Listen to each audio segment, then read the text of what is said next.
말씀입니다. 여호수아 4장 1절부터 14절까지의 말씀입니다.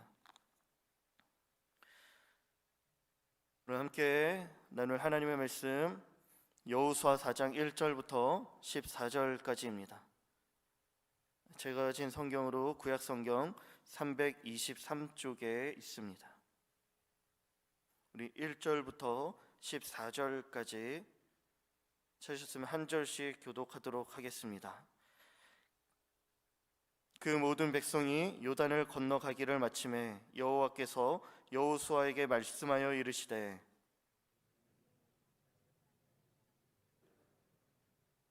그들에게 명령하여 이르기를 요단 가운데 제사장들의 발이 굳게 선 그곳에서 돌 12를 택하여 그것을 가져다가 오늘 밤 너희가 유숙할 그곳에 두게 하라 하시니라.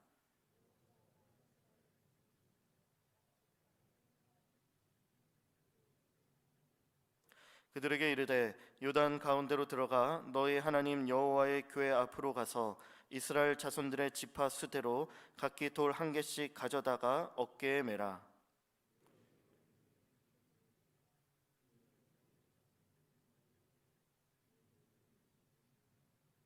그들에게 이르기를 요단 물이 여호와의 언약궤 앞에서 끊어졌나니 곧 언약궤가 요단을 건널 때에 요단 물이 끊어졌으므로 이 돌들이 이스라엘 자손에게 영원히 기념이 되리라 하라 하니라.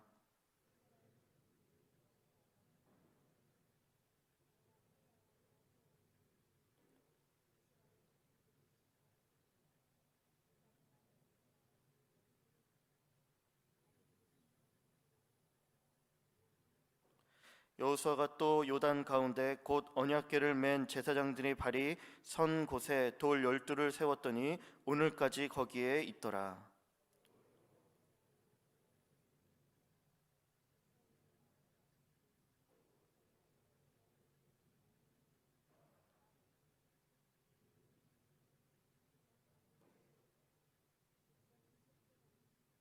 모든 백성이 건너 길을 마친 후에 여호와의 교회와 제사장들이 백성의 목전에서 건넜으며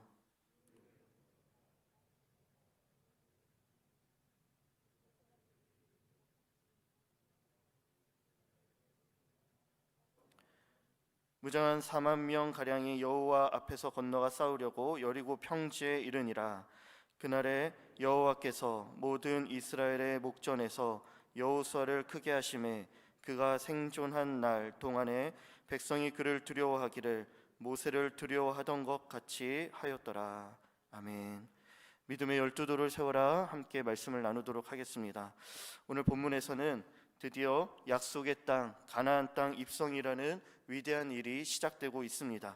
이스라엘의 조상 아브라함과 이삭, 야곱에게 약속하신 땅, 드디어 이스라엘 백성들이 그 땅에 발을 들여놓기 시작한 것입니다. 가나안 땅 입성의 서막을 여는 그 장면이 바로 여호수아 3장과 오늘 본문의 말씀입니다. 여호수아 3장에는 요단강 도하 사건들이 기록되어져 있습니다. 그런데 오늘 본문 말씀 가운데 보면 요단강을 건너간 이후에 하나님께서는 여호수아와 이스라엘 백성들에게 특별하게 무엇인가를 하기를 권하며 명령하는 장면이 나옵니다. 2절과 3절 말씀입니다.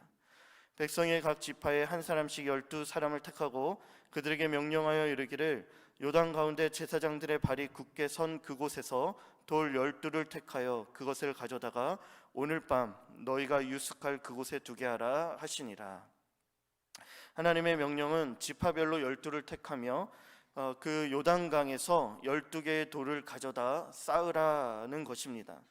하나님의 이 명령에 순종하는 이스라엘의 백성들의 그 모습들이 오히려 요단 건너가는 요단강 도하의 사건보다 조금 더 상세하게 기록되어 있는 것들을 보게 됩니다.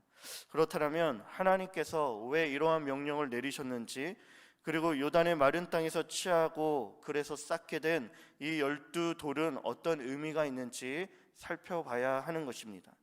두 가지를 살펴보겠는데요. 첫 번째는 12돌은 오늘을 사는 우리들에게 유익한 것입니다. 여호수아의 세대, 모세의 세대와 달리 출애굽 당시의 세대가 아니었습니다. 대부분 당시에는 어린아이였거나 광야 40년의 생활 가운데 태어난 출애굽 2세대의 사람들입니다. 하나님의 놀라운 기적과 일하심을 실제적으로 목도하지 못한 세대입니다. 10가지의 재앙으로 애굽을 심판하시는 하나님을 경험해 보지 못했고, 홍해의 물을 가르며 완악한 바로의 군대를 물리친 그 하나님을 보지 못했습니다. 그런데 그런 그들에게 지금 당장 가나안 정복이라는 중요한 사명이 놓여져 있는 것입니다. 정복 전쟁을 앞둔 이스라엘의 상황이 그리 좋은 것 같아 보이지 않습니다. 왜냐하면 가나안 땅 정복을 앞두고 모세라는 위대한 지도자를 잃었기 때문입니다. 여호수아라는 차기 지도자가 있었지만 그러한 모세의 빈 자리를 메울 수 있을 거라 여겨 보이지 않은 것이죠. 왜냐하면 모세에게는 늘 하나님께서 함께 해주셨기 때문입니다. 애굽을 심판하고 홍해물을 가르게 하신 그 하나님, 자신들의 지도자인 모세를 통해 그러한 놀라운 일들을 하고 계신다라는 것, 자신들과 함께하고 있다라는 사실들을 그들이 확신했기 때문입니다. 그러나 모세가 없어진 이후에 그들은 하나님께서 자신들과 함께할 것이다라는 확신을 가질 수 없었습니다. 이러한 상황 속에 자칫 이스라엘 사람들은 가나안 정복 전쟁을 치르기도 전에 낙담되며 전의를 상실할 수도 있었던 것입니다. 그렇기에 가나안 그 땅에 입성하는 첫 번째 임무, 요단강을 건너가는 일이 매우 중요한 일이었습니다. 그리고 그렇게 요단을 건너가는 장면이 여호수아 3장 15절부터 17절까지 기록되어져 있습니다. 이와 같이 이야기를 합니다. 요단이 곡식을 거두는 시기에는 항상 언덕에 넘치더라. 궤를 맨 자들이 요단에 이르며 궤를 맨 제사장들의 발이 물가에 잠김에. 16절에 보면 곧 위에서부터 흘러내리던 물이 그쳤다라고 이야기를 합니다. 그리고 17절 말씀에 보면 여호와의 언약궤를 맨 제사장들은 요단 가운데 마른 땅에 굳게 섰고 그 모든 백성이 요단을 건너가기를 마칠 때까지 모든 이스라엘은 그 마른 땅으로 건너갔더라라고 기록되어져 있습니다. 언약궤를 맨 제사장들의 발이 그 요단강 물에 잠기게 되자 그 물이 그치게 되었다라는 것입니다. 언약궤를 맨 그 제사장들은 요단강 한 가운데에서 그것도 마른 땅에 굳게 섰다 성경은 증거하고 있습니다.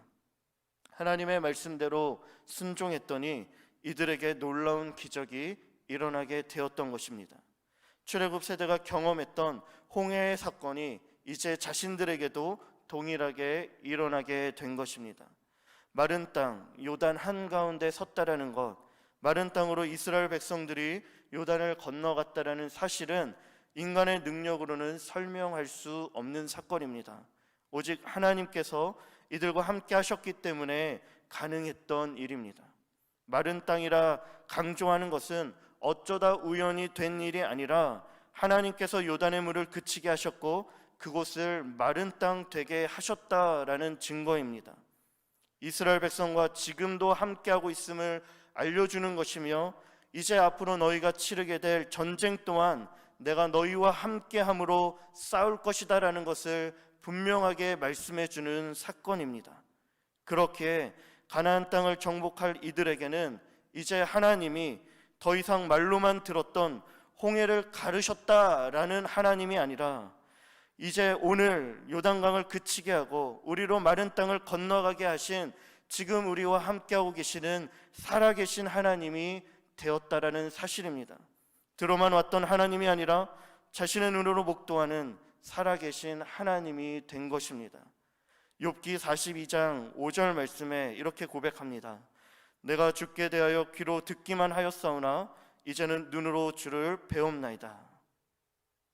살아계신 하나님, 그 하나님이 나와 함께 하신다는 분명한 확신, 이것은 너무나도 중요한 문제입니다. 우리의 믿음과 연결되어지는 것입니다. 전능하신 하나님이 지금 자신들과 함께하고 있음을 요단강 사건을 통해 이스라엘이 확신하게 된 것입니다. 탁월한 지도자 모세에게만 함께한 것이 아니라 차기에 세워진 여호수아와도 함께하고 있으며 우리와 함께하고 있음을 확신하게 된 것입니다. 모세의 빈자리 사람이 채우는 것이 아니라 하나님이 채워주시며 하나님의 함께 하심을 경험하게 된 것입니다. 그렇기에 이스라엘 백성들은 요단을 마르게 한 이 사건, 이것을 기념할 필요가 있었습니다. 왜냐? 그것을 통하여서 하나님의 살아계심을 우리가 기억하게 되는 것입니다. 낙심되어 지치고 힘들어질 때마다 이 사건을 기억하게 되는 것, 이 돌들을 기억하며 우리를 위해 일하신 하나님을 다시 기억함으로 말미암아 오늘 우리가 힘을 내며 걸어갈 수 있다라는 사실입니다. 그렇게 하나님께서는 요단의 마른 땅에서 12돌을 취하라, 기념하고 쌓으라 명령하고 계신 것입니다. 이것은 전쟁을 앞둔 여호수아 세대에게 있어서 엄청난 자신감과 큰 힘이 될 수 있는 것입니다. 두려움과 염려가 아니라 담대함과 굳건한 믿음으로 이제 마주하게 될 전쟁을 치를 수 있는 것입니다. 이와 같이 길갈에 세운 12돌은 하나님의 역사하심, 하나님의 함께하심을 상징합니다. 그렇게 우리의 삶에도, 오늘을 살아가는 우리에게도 이러한 12돌을 기념하는 일이 너무나도 중요합니다. 왜냐? 우리가 살아가는 세상 속에서 이 12돌이 더욱더 하나님을 의지할 수 있게 해주기 때문입니다. 나와 함께 하셨던 순간들을 기억하며 오늘 더 힘을 내며 믿음으로 살아갈 수 있도록 돕기 때문입니다. 저는 대학에 들어가면서 일기를 쓰기 시작했습니다. 군대에서도 수첩을 가지고 다니며 일기를 썼고 유학생활 가운데서도 일기를 썼습니다. 순간순간마다 저의 삶의 일부가 고스란히 기록되어져 있는 수첩들이 있습니다. 그런데 그 삶의 기록의 내용들을 보면 그냥 일상의 흔적이 아니라 지난날 내 삶 가운데 매 순간마다 함께 하셨던 하나님의 흔적들이 기록된 것들을 보게 됩니다. 12돌 길갈에 세웠던 흔적과 비슷한 것입니다. 그래서 때때로 일기장을 들여볼 때가 있습니다. 어렵고 힘들고 낙심이 되고 염려가 찾아올 때 다시 한번 그 수첩을 꺼내고 읽게 되는 것이죠. 내 삶에 놀라운 일을 행하신 하나님을 다시 기억하며 지금도 하나님이 나와 함께하고 계심을 굳게 믿을 수 있는 계기가 될 수 있습니다. 요단을 건너가는 것, 이제 첫 시작입니다. 가나안 정복 전쟁은 사실 시작도 아직 안 한 것입니다. 그러나 전쟁의 승패는 여기에서 결정난 것과 다름없습니다. 왜냐? 살아계신 전능하신 하나님께서 전쟁을 승리케 해주실 것이다라는 믿음이 그들 안에 생겼기 때문입니다. 이스라엘 백성들은 자신들과 함께하고 계심을 확신하기에 첫 번째 치르게 될 여리고성에서도 철저하게 하나님의 말씀 앞에 순종하며 하나님을 의지합니다. 하나님의 방법대로 전쟁을 치르게 되어지며 그 전쟁 가운데 승리하게 되는 것이죠. 우리가 치르게 될 모든 영적 전쟁, 하나님께 속한 줄 믿습니다. 하나님께서 우리를 위해 싸워줄 것임을 우리가 믿습니다. 우리는 하나님께서 우리와 함께하고 계신다는 믿음을 가지고 세상 속에서 담대해야 하는 것이에요. 염려가 밀려오고 근심이 밀려올 때가 있겠지만 내 삶에 역사하신 하나님을 기억하며 지금도 함께하고 계신다는 사실들을 우리가 신뢰할 때 승리할 수 있습니다. 또 한 가지, 두 번째로 12돌은 내일을 살아가는 다음 세대들에게 유익합니다. 다음 세대들에게 하나님의 역사하심을 전수하는 것, 그것이 12돌을 세운 근본적인 이유다 설명해 주십니다. 6절과 7절 말씀입니다. 이것이 너희 중에 표징이 되리라. 후일에 너희의 자손들이 물어 이르되 이 돌들은 무슨 뜻이냐 하거든 그들에게 이르기를 요단 물이 여호와의 언약궤 앞에서 끊어졌나니 이 언약궤가 요단을 건널 때 요단 물이 끊어졌으므로 이 돌들이 이스라엘 자손에게 영원히 기념이 되리라 하라 하니라. 하나님께서는 12개의 돌을 세우심으로 표징을 삼기를 원하셨습니다. 기념비를 세우신 것입니다. 이것은 내일을 살아갈 다음 세대들에게 살아계신 하나님을 가르쳐 주기 위함입니다. 요단을 건너게 하신 하나님을 우리 자녀들에게 교훈하는 것이죠. 12개의 돌을 가지고 오는 것 결코 쉬운 일이 아닙니다. 어깨에 질 만한 큰 돌을 메는 것이요 그것을 유숙할 곳까지 가지고 와야 했습니다. 그만큼 수고를 감당해야 하는 일이었습니다. 그러나 그것은 매우 유익하며 가치 있는 일입니다. 왜냐? 자녀들에게 살아가면서 가장 중요한 가치를 전수하는 일이기 때문입니다.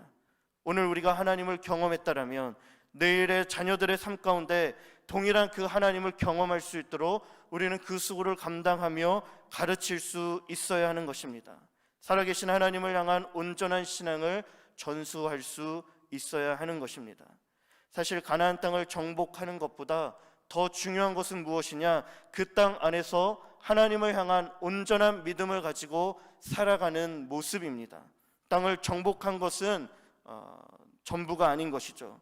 정복한 그 땅 가운데서 과연 우리가 하나님을 어떻게 섬기며 살아가는가, 그것이 더 중요한 일입니다. 그렇기에 여호수아는 모든 전쟁을 마치는 노년의 때에 다음과 같이 고백을 합니다. 여호수아 24장 15절 맨 마지막 하단절 보면 너희가 섬길 자를 오늘 택하라 말씀합니다. 오직 나와 내 집은 여호와를 섬기겠노라 라고 이야기를 하는 것이죠. 그렇기 때문에 다음 세대들에게 믿음의 유산을 전수하며 하나님을 향한 신앙을 가르치는 일, 바로 오늘을 살아가는 우리가 해야 할 너무나 큰 사명입니다. 돌을 짊어져야 하며 수고해야 하고 이 일을 게을리해서는 안 되는 것이죠. 특별히 우리 가정에 하나님의 역사하심을 기념할 12돌이 있게 되어지기를 소망합니다. 이번 새해의 축복 새벽 기도회 가운데 귀한 감사의 고백 중에 하나가 온 가족이 새벽을 깨우며 전일 출석한 그 감사의 고백이 있었습니다.